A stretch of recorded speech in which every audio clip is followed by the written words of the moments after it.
ቤተሰቦች ሰላም ነው?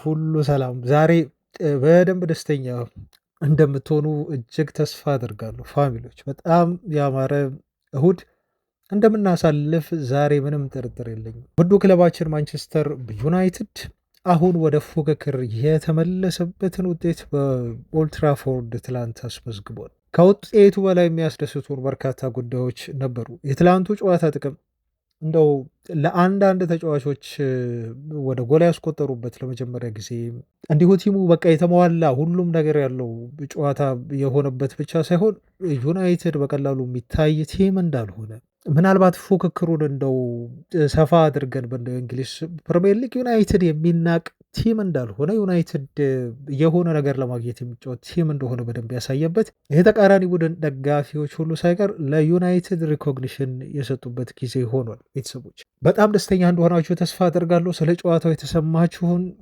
ነገር በኮሜንት አስፍሩ። ማቲያስ ኩኛ በዩናይትድ ማሊያ የመጀመሪያ ጎሉን በኦልትራፎርድ በደጋፊው ፊት ትላንት አስቆጥሯል።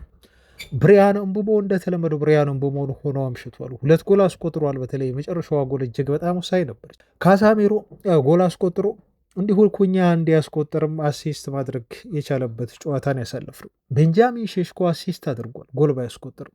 ሉክሾ አሲስት ነበረው።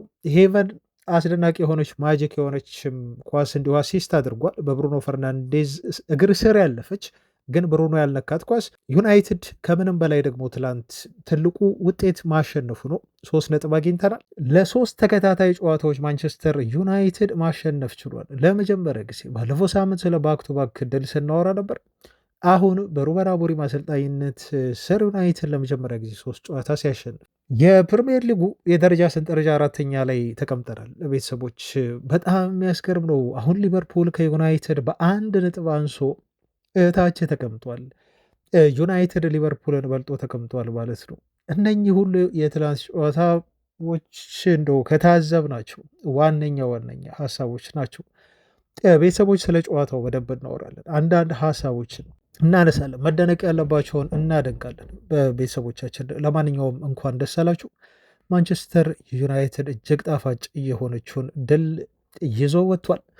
የዩናይትድ ደጋፊዎች ላለፉት ጥቂት ዓመታት በጣም ብዙ ሰፈር አድርገናል። በጣም ስሜታችንን ጎድቶታል ዩናይትድ። አሁን ግን ያ ስሜታችን እየተካሰ ያለበት እና ምናልባት ዛሬ እኔ በዩናይትድ እንደው በቅርቡ መከታተል እንደው በደንብ ውጤት እየተበላሸበት ሳለ መከታተል ከጀመርን ጊዜ ጀምሮ እንደዚህ ሞመንት እንደ ዛሬው ደስተኛ እየሆንበት ቀን ያለ አይመስለኝም ላለፉት 2 ዓመታት። እና ቤተሰቦች ሁላችሁም እንኳን ደስ አላችሁ። ሀሳብ አስተያየቶቻችሁን ጻፉ። መረጃዎችን፣ ሀሳቦችን የትላንት ጨዋታውን እያየን አብረን እንቆያለን። መልካም ቆይታ። ህይወታችሁ በአንድ ጊዜ እንዲህ በአጭር ሰዓት ወይም በአጭር ጊዜ ውስጥ እንደ ማንቸስተር ዩናይትድ እንደው ይቀየር ብዬ ለመርቃችሁ በምርቃት ልጀምር። መቼስ ዩናይትዳውያን እና ብዙ በዩናይትድ ምክንያት እንደው ቅድም አንስቼዋለሁ መግቢያ ላይ ዩናይትድ በጣም አስከፍቶን በጣም አሳዝኖን ብዙ ሞመንቶችን እንዲሁ አሳልፈናል። በስሜታችን ቲሙ ተጫውቶ ነበር፣ ግን ተስፋ አልቆረጥንም። ዩናይትድን መመልከትም አልተውንም። አንዳንድ የቻናሌ ቤተሰቦች እንደውም ነበራችሁ በቃኝ ዩናይትድ እንደው ጥሩ ሲሆንም እመለሳለሁ ብለው ዜናውንም መከታተል ስለ ዩናይትድም እንደው ከዩናይትድ ራቅ ማለት የፈለጉ ቤተሰቦች አሉ። አንዳንድ ደግሞ በጣም አለት የሆናችሁ እንደ ዳይመንድ እንደ አልማዝ በጣም ጠንካራ የሆናችሁ ዩናይትድ እየተሸነፈ እንደው በጣም ተስፋ እያስቆረጣችሁ አንዴ ብቻ አይደለም ደጋግሞ ተስፋ እያስቆረጣችሁ በክለቡ ግን እንደው የማያስችላችሁና መታችሁ የኛን ዜና የምትከታተሉ ስለ ዩናይትድ ሀሳብ የምትሰጡ እና ክለባችሁ ነገ እንደሚሻሻል እርግጠኛ ሆናችሁ ተስፋ ባለመቁረጥ ስትከታተሉ የነበራችሁ የዩናይትድ ደጋፊዎች ይሄ ደስታ ለእናንተ ይገባችኋል። እኔ ለእናንተ የተሰጠ ትልቅ ደስታ ነው ብዬ ነው የማስበው። አውቃለሁ ዩናይትድ ምንም ያገኘው ነገር የለም፣ ቤተሰቦች ያገኘው ነገር የለም። በዚህ ሰዓት ግን ለእኛ የትላንቱ ሞመንት የትላንቱ ድል ለዩናይትዳውያን በጣም በጣም አስፈላጊ ነበር፣ በተለይ ለተጫዋቾቹ እና ለደጋፊው ማለት ነው። ይሄንን የማሸነፍ ሞመንት በተለይ እኔ ተርኒንግ ፖይንት ነው የምለው የሊቨርፑል የአንፊልድ ድል ነው። እንደው ዩናይትድ ተጽፎለት ነበር። በቃ አንፊልድ ላይ ዩናይትድ እንደው የሚሸነፍ ቢሆን ኖሮ ብዙ ነገሮች ይመሰቃቀሉ ነበር። አንፊልድ ላይ በዛ ሁኔታ ካሸነፍን በኋላ ግን ብራይተንን ማሸነፍ የሚጠበቅ ነበር። የሚጠበቅ ብቻ ሳይሆን እንደውም ግዴታችን ነበር። እኔ ሰሞኑን በሰራሁላችሁ ቪዲዮ ይህን ስል ነበር። ምንም አይነት ኤክስኪውዝ ለዩናይትድ ተጫዋቾች አያስፈልግም። በቃ ዩናይትድ መነሳት ካለበት የሚነሳው በብራይተን ጨዋታ ነው ብለን ተወያይተንበት ነበር። እናንተም ሀሳብ ስትሰጡበት ነበር፣ ስጋት ቢኖራቸውም በአንዳንድ ሁኔታዎች ማለት ነው። እና አሁን ተጫዋቾቻችንን እናመሰግናል ይህን ስለሰጡን። የምንጠብቀውን ማንቸስተር ዩናይትድ ትላንት በኦልድ ትራፎርድ ስላሳዩ ብዙ ሰፈር ያደረገውን ብዙ ስሜቱ የተጎዳውን የዩናይትድ ደጋፊ በዚህ መልኩ ባለ ደስታ ስለካሱ ተጫዋቾቻችንን እጅግ ከልብ እናመሰግናችኋለን። ትላንት የነበረው የኦልድ ትራፎርድ አትሞስፌር እውነት ለመናገር ባለፉት ዓመታት ዩናይትድ በኦልድ ትራፎርድ ሲጫወት ታይቶ የማይታወቅ አይነት አትሞስፌር ነበር። በዩሮፓ ሊጉ ሊዮንን ስናሸንፍ ያቺ የጨዋታ ሞመንት በጣም ድራማ የበዛባት ሞመንት ነበረች እና የመጨረሻዎቹ የጨዋታ ሞመንቶች ናቸው በጣም ኦልድ ትራፎርድን እንዲሁ ቀውጢ ሲያደርጉት የነበረው። ትላንት ግን ከጨዋታው ጅማሩ አንስቶ እንዲሁም ሙሉ ጨዋታ የተጫወቱበት መንገድ መሀል ላይ ደግሞ እንደው ጨዋታው ከምባክ ሊያደርጉ የመሰለበት መንገድ ብራይተኖች ደጋፊው ስጋት ውስጥ የገባበት ከዛ ተመልሶ ደግሞ ዩናይትድ ያቺን አራተኛ ጎል አስቆጥሮ እንዲሁ ደጋፊውን ያስፈነጠዘበት እያንዳንዱ ነገር ራሱን የቻለ ድርሰት ነበር ትላንት በኦልድ ትራፎርድ የተከሰተው። የዩናይትድ ደጋፊ እንደው ይሄ ደስታ በደንብ ይገባው ነበር። ከቲሙ ቆሞ እዛ ኦልድ ትራፎርድ ያለው እንዲሁ እዚሁ ሀገር ውስጥ በመላው ዓለም ያለው ዩናይትድ ደጋፊ እንደ ትላንቱ አይነት ደስታ አንዴ ብቻ አይደለም በተደጋጋሚ ከዚህም በኋላ የሚገባው ደጋፊ ነው እና ለተጫዋቾቻችን እኔ ትልቅ ምስጋናና አክብሮት አለኝ ለትላንት ፐርፎርማንሳቸው። ከዚህ በኋላም ይመለሳሉ ብዬ አላስብም። ዩናይትድ ቀላል ቲም አይሆንም። ምክንያቱም እግር ኳስ ብዙ ጊዜ ከዚህ በፊት እንለዋለን፣ እግር ኳስ የአእምሮ ጨዋታ ነው። እግር ኳስ ምናልባት ስኪል እና ይሄ ስልጠና ምናምኑ 50 በመቶ የሆነ ይይዝ ይሆናል ያለ ስኪል እና ያለ ስልጠና። ከዛ ውጭ ያለው በሙሉ እኔ አብዛኛው የእግር ኳሱ ምናልባት ግማሽ ብዬ የማስበው የአእምሮ ዝግጁነትና ለማሸነፍ ያለ ተነሳሽነት ነው። አሁን ዩናይትድ አቶ የነበረውን ያን ነገር ነው እያመጣ ያለው። ካራክተር ያለው ቲም ሆኗል። ቤተሰብ መስሏል ዩናይትድ።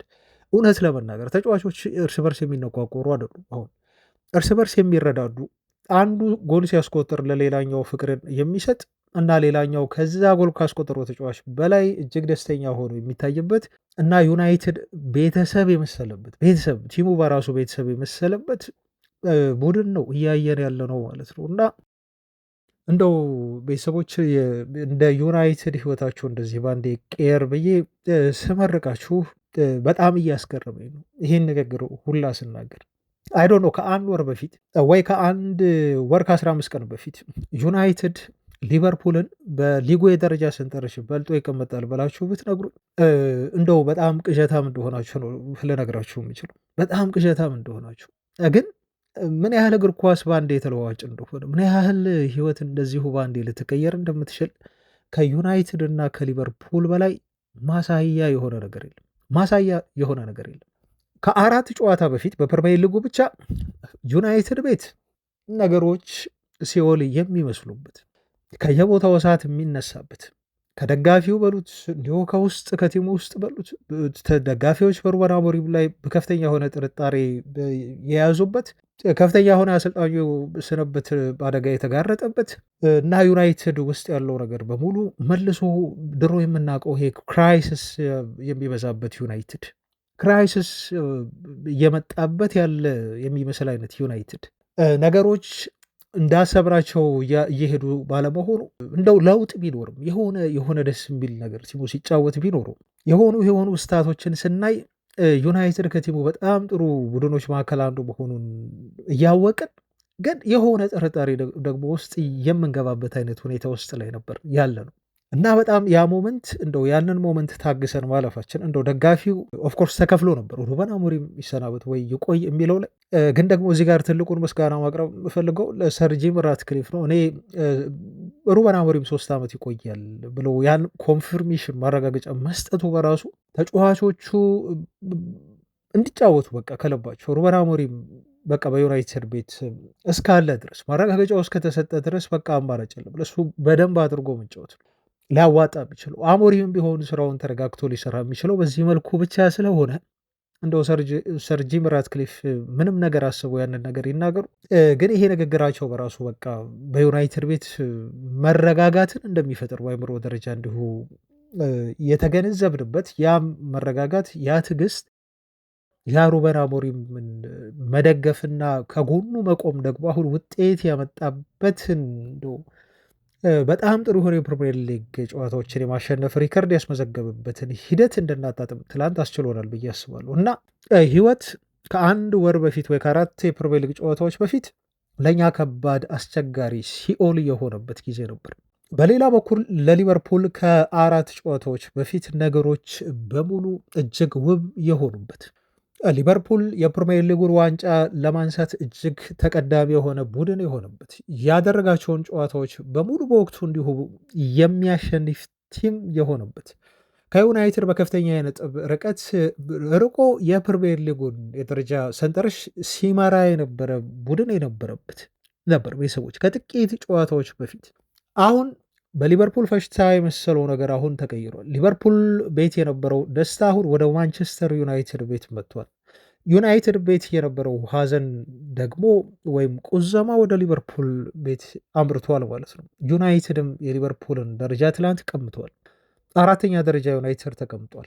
ዛሬ ጨዋታዎች ሲደረጉ አንዳንድ ቡድኖች እንደነ ቶተና፣ በርንመዝ ምናልባት ከዩናይትድ ደረጃውን ሊቀሙ ይችላሉ የሚያሸንፉ ከሆነ ግን ይሄ አራተኛ ደረጃ ላይ መቀመጣችን አሁን ወይም ደግሞ ስድስተኛ ደረጃ ላይ መቀመጣችን ለውጥ የለውም። ቤተሰቦቻችን እንደ ወደ አራተኛ መጠጋታችን ጥሩ ቢሆንም በሊጉ ክለቦች መካከል ያለው የነጥብ ልዩነት ግን በጣም ጠባብ ከመሆኑ የተነሳ እንደውም ኢቨን ዛሬ አርሰናል እንኳን በክሪስታል ፓላስ የሚሸነፍ ከሆነ በዩናይትድ እና በአርሰናል መካከል ያለው የነጥብ ልዩነት በ3 ብቻ ነው የሚሆኑ። ስለዚህ ገና ሊጉ መጀመሩ ነው። እንደው ስለ ፕሪሚየር ሊጉ ዋንጫ ማሰብ በዚህ ሰዓት ከባድ ቢሆንም ግን ዩናይትድ አሁን በዚህ ፐርፎርማንሱ የሚቀጥል ከሆነ ቶፕ 4 ገብቶ ለማጠናቀቅ የትኛውም ቡድን ዩናይትድን እንደማያግደው ዩናይትድ በብዙ መልኩ ከቼልሲ የተሻለ ቲም መሆኑ እውነት ለመናገር በዚህ ሰዓት ደፍሬ መናገር ይችላሉ። ከቼልሲ የተሻለ ቲም መሆኑ ኢቭን አሁን ባለው ሁኔታ ከሊቨርፑል የተሻለ ቡድን መሆኑ እና ቶፕ 4 ለመግባት እንደው ከአርሰናል በኋላ እና ከሲቲ በኋላ የተሻለ ቲም ማን ነው ጥራ ብላችሁ ብትለኝ ከዩናይትድ ውጭ እንደው ልጠራ የምችለው ቲም እንደሌለ ይሄን በደንብ በድፍረት መናገር ይችላሉ ቤተሰቦቻችን። ስለዚህ ቶፕ 4 መግባት እንችላለን። አሁን ሁሉም ነገር ያለው በእጃችን ነው። አቅሙ አለን። ቀጣይ ያሉ ፊክስቸሮች፣ ቀጣይ ያሉ ጨዋታዎች ከዩናይትድ የሚያደርገው እንደው ከፎረስት ነው ቀጣዩን ጨዋታ። ከዛ በኋላ ደግሞ ቶተንሃምን እንገጥማለን። ከዛ ያሉ ተከታታይ ጨዋታዎች ባለፈው አይተናቸዋል። 10 ጨዋታዎች ከብራይተን ጀምሮ የትላንቱን በድል ተወተናል። ዩናይትድ ነጥብ የሚሰበስብባቸው ፊክስቸሮች ናቸው። ከባባዶቹን ጌሞች አልፈናቸዋል። ቢያንስ የመጀመሪያ ዙሮቹ። ሁለተኛው ዙር ጨዋታ እስኪመጣ ድረስ ዩናይትድ ከነኚህ ቀሪ 9 ጨዋታዎች አካባቢ በጣም ብዙ ነጥብ ዩናይትድ መሰብሰብ ይችላል። ይህን ሞመንተም ዩናይትድ ማስጠበቅ ይችላል። ሁሉም ነገር ያለው በእጃችን ነው። አስቡት እነኚህን 9 ጨዋታዎች ዩናይትድ ማክሲመም የሆኑ ፖይንቶችን እንደው ነጥብ ሊጥል አይችልም ዩናይትድ ብዬ ልናገር አልችልም። ይሆናል የሆነ ጨዋታ ላይ ዩናይትድ ነጥብ ሊጥል ይችላል፣ አቻ ሊወጣ ይችላል፣ ሊሸነፍ ይችላል። ግን አብዛኞቹን ጨዋታዎች ማሸነፍ አለበት። ይህን የሚያደርጉ ከሆነ ዩናይትድ ቶፕ 4 ውስጥ ገብተው የማጠናቀቅ ዕድሉ እጅግ በጣም በጣም በጣም ዩናይትድ ሰፊ ነው፣ በጣም ሰፊ ነው። ያዝልቅላቸው። በዚህ ሜንታሊቲ ጨዋታቸውን ያደርጉ። ትላንት እንደሰጡን ደስታ አሁን ከአዌ ላይ ደግሞ ከሜዳ ውጭ ሲጫወቱ በዚህ ሲዝን ኦልድ ትራፎርድ ላይ ነው ችግር የለብኝ። ብዙ ነጥቦችን ዩናይትድ እንደሚያገኝ አምናለሁ። አዌ ላይ ይህን ፐርፎርማንስ መድገብ መቻል አለባቸው።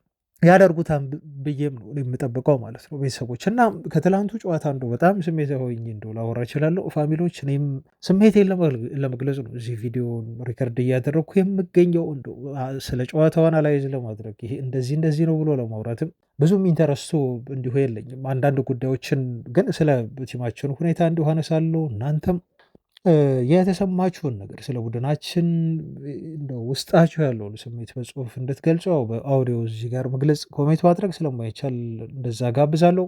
ስለ ቲማችን ማየት እንቀጥላለን። ቤተሰቦች ላይክ አድርጉ ቪዲዮን። አሁንም አብራችሁኝ ሁኑ። እነዚህ ነገሮች ከትላንቱ ጨዋታዎች እንደው የታዘብናቸው ናቸው። ብሪያን እምቡሞ ከዩናይትድ ብቻ ሳይሆን እንደው ምርጡ ተጫዋች እየሆነ ያለው ምርጡ ተጫዋች ምርጡ ፈራሚ እየሆነ ያሉ እንደ ከኮኔሃ ቀጥሎ ሌሎችም ብዙ የፕሪሚየር ሊግ ውስጥ ያሉ በጣም ቶፕ ዊንገሮች አሉ። ከነኛ ውስጥ እንደው አንዱ መሆኑን ትላንት ያስመሰከረበት ጨዋታ ብዬ ነው እኔ የምወስደው። ብሪያን ምቡሞ እና ኩኛ ምንም ጥያቄ የለውም። ዩናይትድ ከፍተኛ ገንዘብ አውጥቶ አስፈርሟቸዋል። ያንን ገንዘብ ለምን እንዳስፈረማቸው ለምን እንደፈረሙ እነዚህ ተጫዋቾች ትላንት በደንብ አድርገው ያሳዩበት ነው። በደንብ አድርገው ያሳዩበት ነው እና በትላንቱ ጨዋታ አንቶኒ ቴለር እንደው በአንዳንድ ውሳኔዎቻቸው በጣም ጥያቄ የሚያስነሱ ውሳኔዎች ነበሩ።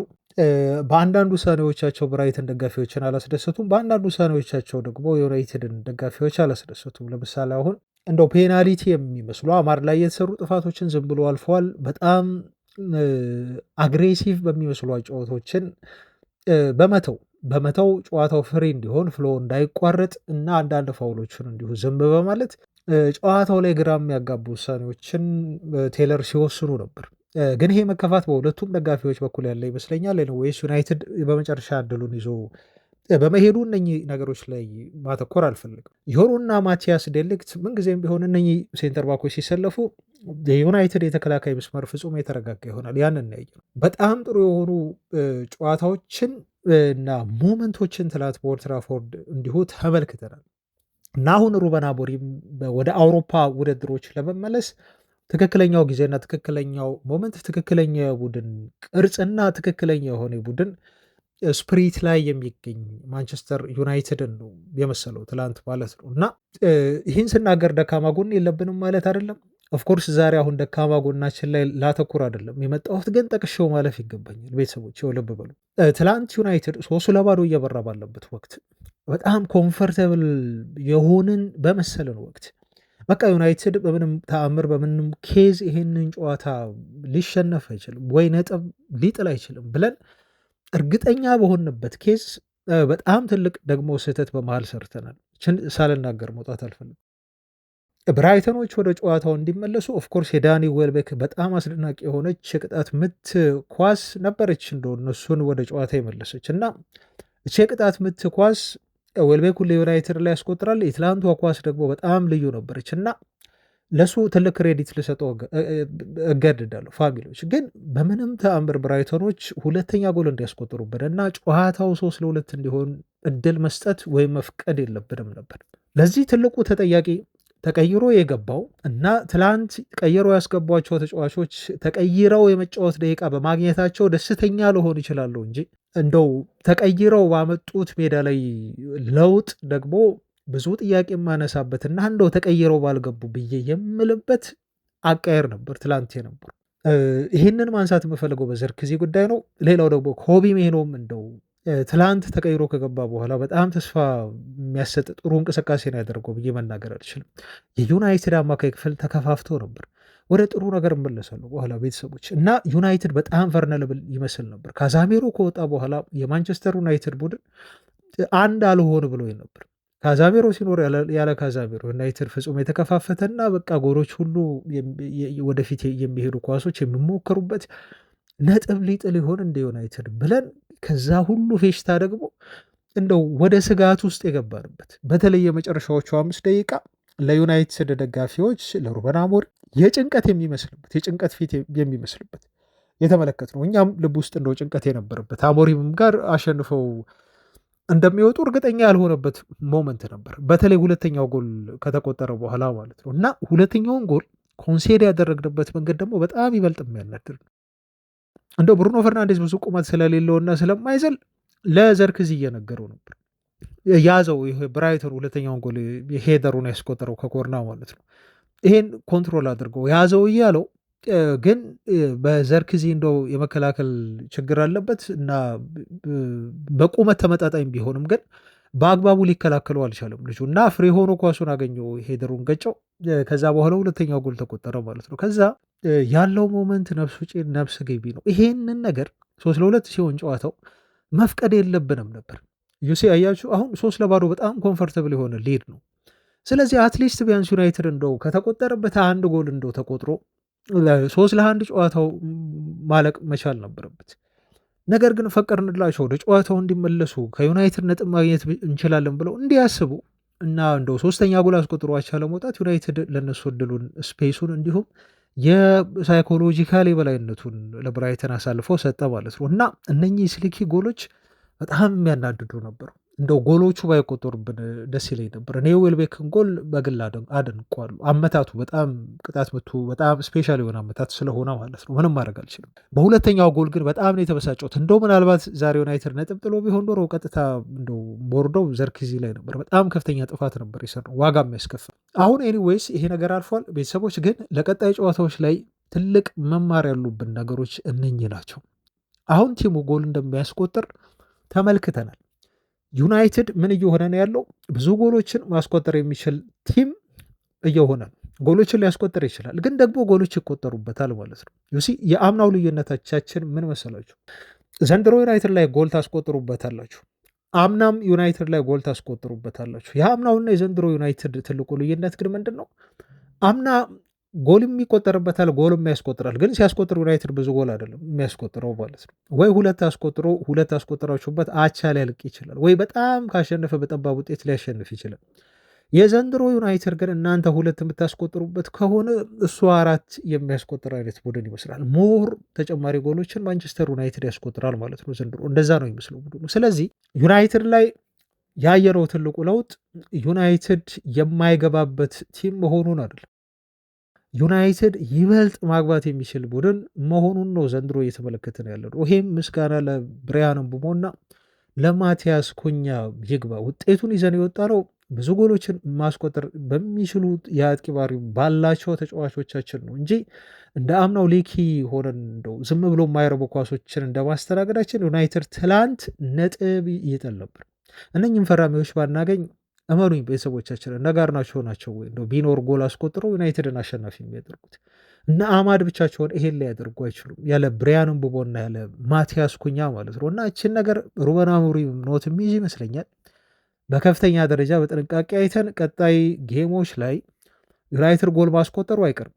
ያምሹር ለዚህ በጣም እርግጠኛ ጎል የሚያስቆጥር ቲም ነው። ግን ጎል ካስቆጠርም በኋላ ደግሞ እንዳይቆጠርብን ማድረግ እና ቲሞች እንዳያንሰራሩ ኪሎፍ ማድረግ መግደል መቻል ይኖርብናል ማለት ነው። በዚህ መልኩ ነው ዩናይትድ ያለ ስጋት 3 ነጥብ ይዞ ከየትኛውም ጨዋታ ሊወጣ የሚችለው ማለት ነው። እና እንደው በጣም ደስ ብሎኛል በድጋሚ ዩናይትድ ትላንት በዛው ፐርፎርማንስ በማሸነፉ አሁን ታሪክ ተቀይሯል። ሊቨርፑል 4 ጨዋታ ተሸንፏል፣ ዩናይትድ ግን 3 በተከታታይ ያሸንፏል። ምናልባት የሊቨርፑል ሽንፈት ዩናይትድ ላይ ደርሶ ቢሆን ኖሮ እንዲህ ተከታታይ በሆነ ሁኔታ ይሄኔ ዛሬ የምናወራበት ቶን ራሱ ይቀየር ነበር። ሩበን አሞሪም ተሰናብቶ ዩናይትድ ቤት ውስጥ ነገሮች ሁሉ ጨልመው ሚዲያው እንደዛ ጮሆ ዩናይትድ ቤት ውስጥ እንደው ቤንዝል በማቀጣጠል ብዙ ነገሮችን ይፈጥር ነበር። ግን እንደው የሊቨርፑልና የዩናይትድ የደጋፊዎች ክብደት አንድ አይደለም።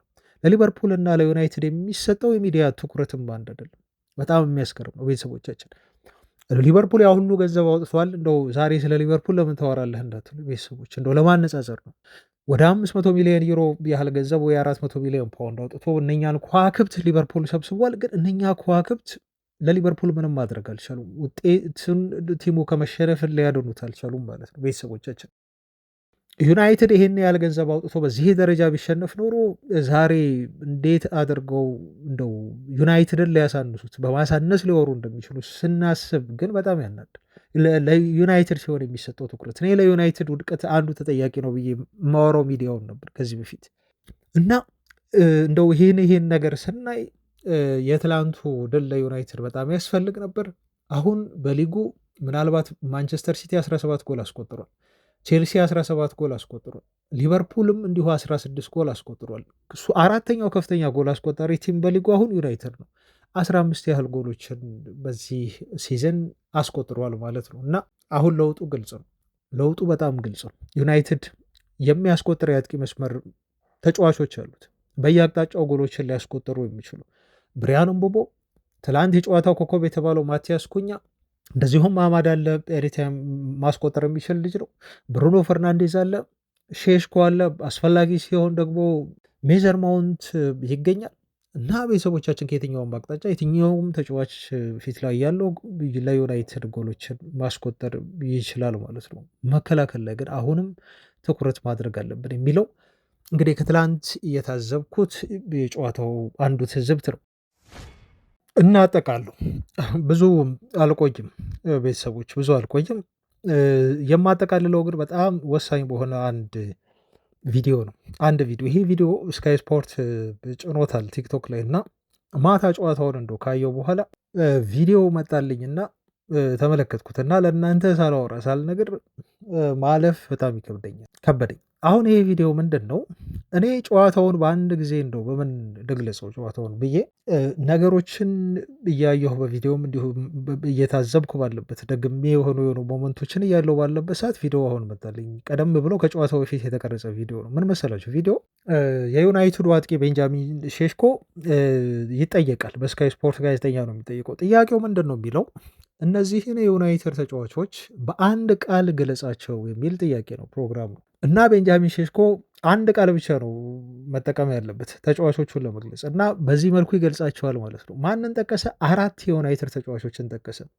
አንፎርቹኔትሊ ደግሞ እነኚህ የጠቀሳቸው ተጫዋቾች ስካይ ስፖርት ጋዜጠኛም እነኚህ ልጆች እስቲ በአንድ ቃል ግለጽ ብሎ የጠራቸው ተጫዋቾች ትላንት በጣም ፐርፎርም ያደረጉ ልጆች ናቸው እና በጣም አስገረመኝ ማለት ነው። በዛ ላይ ደግሞ የሼሽኮ አገላለጽ ትላንት የተጫዋቾቹን ፐርፎርማንስ ሼሽኮ የተናገረው የገለጸበት መንገድ ትክክል እንደሆነ እንዳምንና እንድገረም አደረገኝ። እሱን ነው ምነግራቸው። አሁን ባጭሩ ምን ብሎ ተናገረ መሰላችሁ?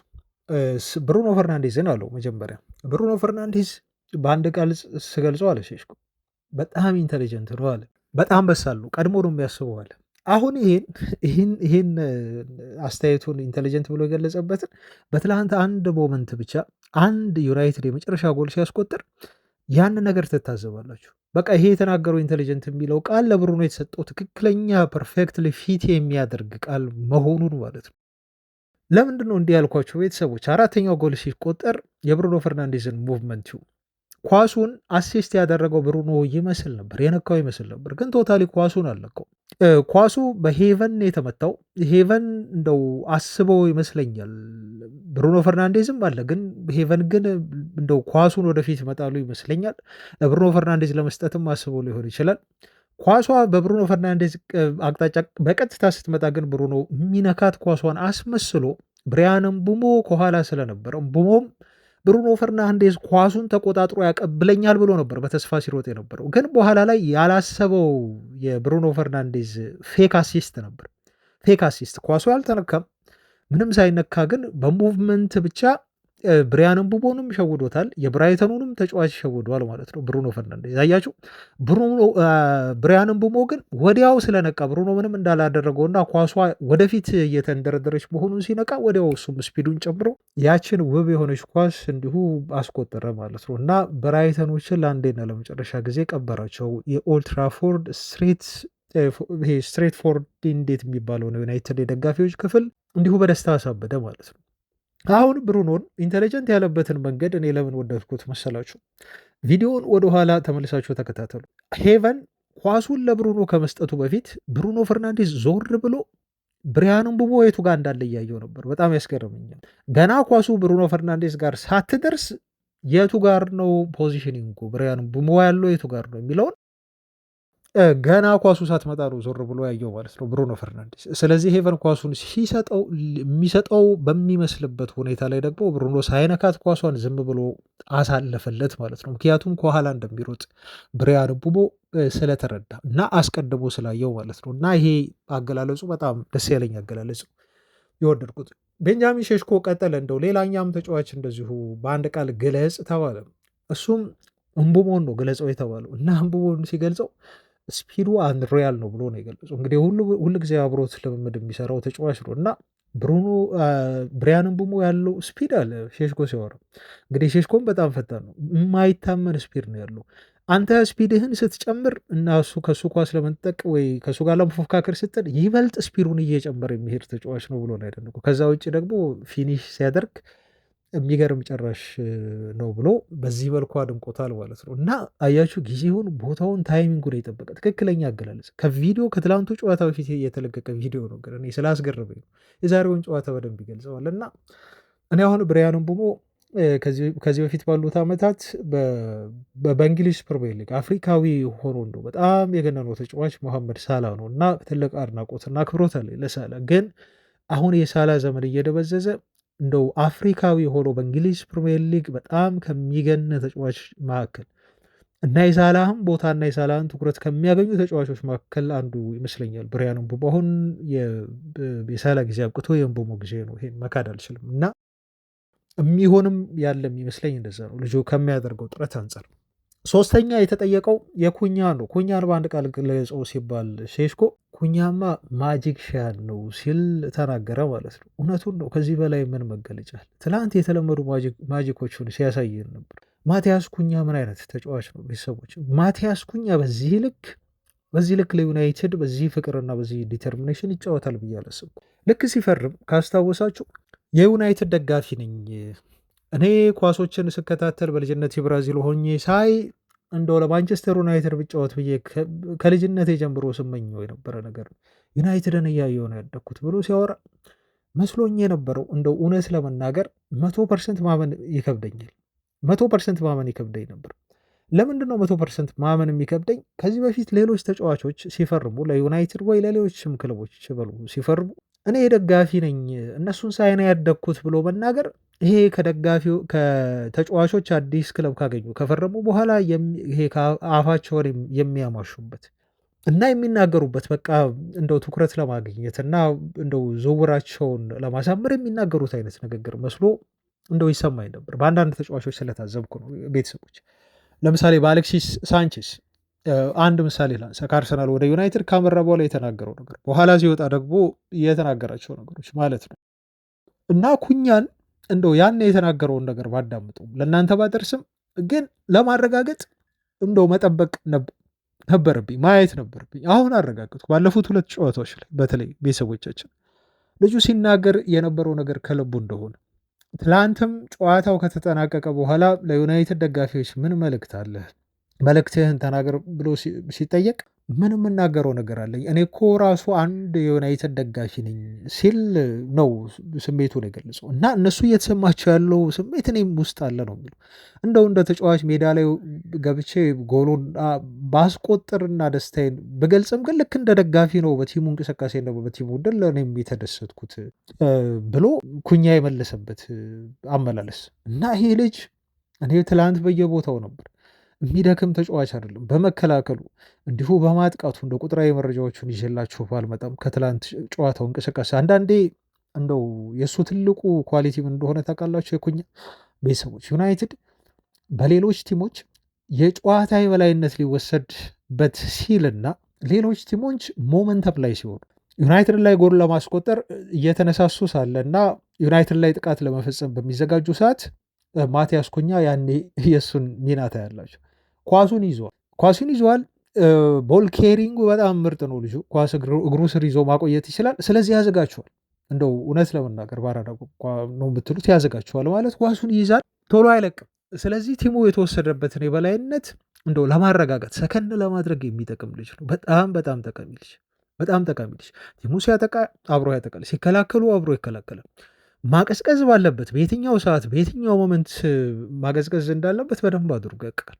ቤንጃሚን ሼሽኮ ትላንትም እንደገለጸው እዛ ቪዲዮ ላይ ማቲያስ ኩኛ ማለት በየትኛውም ሞመንት በየትኛውም የተቃራኒ ቡድን ተጫዋቾች ቢከበብም ልጁ ከበባ ውስጥ ቢገባም መንገድ አያጣም። እንዴት አድርጎ ከዛ ከበባ ውስጥ መውጣት እንዳለበት በደንብ አድርጎ ጠንቅቆ የሚያውቅ ተጫዋች ነው እና ማጂኩንም ይሰራል አንዳንድ ጊዜ ብሎናል። ያን በደንብ ታዝበናል ማለት ነው እና ማጂክ ሻን ብሎ የገለጸበት መንገድ ትላንት በጣም የሚያስደስተኝ አገላለጽ ነው ሼሽኮ እና የጨዋታው ኮከብ መባሉ ትላንት እንደው ሲበዛበት እንጂ ሲያንስ አይደለም። ማቲያስ ኩኛ ምን አይነት ተጫዋች ነው!